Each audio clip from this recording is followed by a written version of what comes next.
and welcome to Kersal Vale Allotments.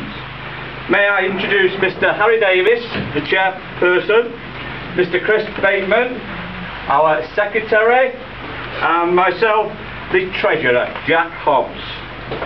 Today is launch date, which is basically a thank you get-together of all the people that have contributed to the three major projects that have been undertaken during the last 12 months on this site, no matter how small or large that contribution may have been, either financial, labour or thought-wise.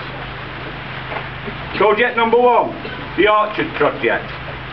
Thank you to the volunteers who cleared the area, prepared the ground and grass seeded that area and planted a total of 18 fruit trees to date, which are various apple, pear and plum. All these trees were freely donated by the people on this site. We have been promised more donations next spring. Project number two, the Apiary project. Thank you Mr. Steve Dennison, Allotments Officer for Salford Council, for granting us permission to locate the bees on this site. Mr. Ian Molyneux, the Northwest Bee Inspector, for his friendly professional advice and guidance to set this site up.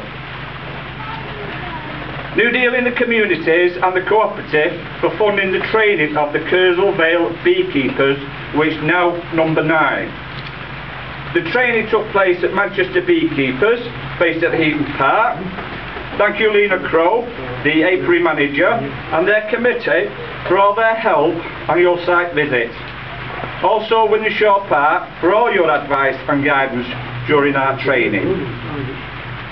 Salix Homes for starting this project off with a fund of £4,200, which provided the purchase of the hives, the beekeepers' equipment and the bees themselves.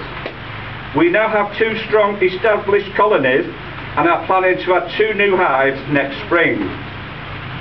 We are currently seeking funding to webcam the bees to the local Kersal Junior School just across the way. And we are also to run a competition for this Christmas for the children to design a Kersal Vale honeybee label.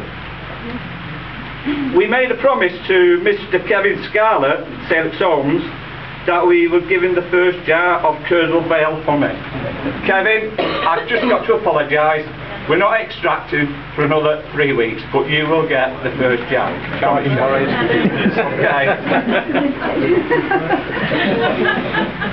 Project number 3, the big greenhouse project for the use of the people with disadvantages below the waist.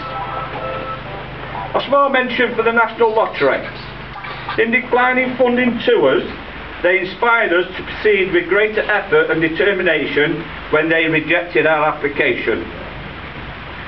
Thank you to the following: groundwork for their professional help and guidance in both the bee and greenhouse projects.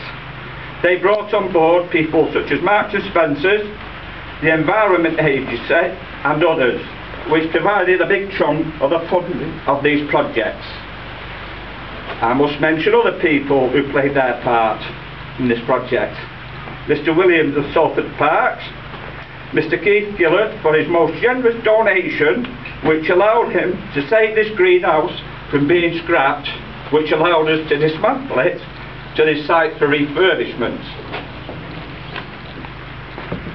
Sadly, Billy Higgin, our bricklayer, he passed away shortly after he laid the foundations and built the parapet wall.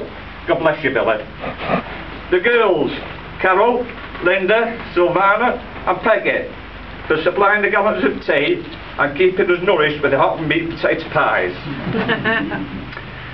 The raised beds and furniture was supplied by Top Notch Tameside, an organisation which is similar to the Employ organisation. The major chunk of the construction work was carried out by Horticon. Thank you Jamie and Mike. Peter Stringer from Red Rose and the Climate Action Plan. Paul Sturs, we based the design of these raised beds around him. Just to conclude, there is one person who supplied the drive and vision for this dream to come true, Mr. Keith Gillett, to which we dedicate this plaque. Thank you.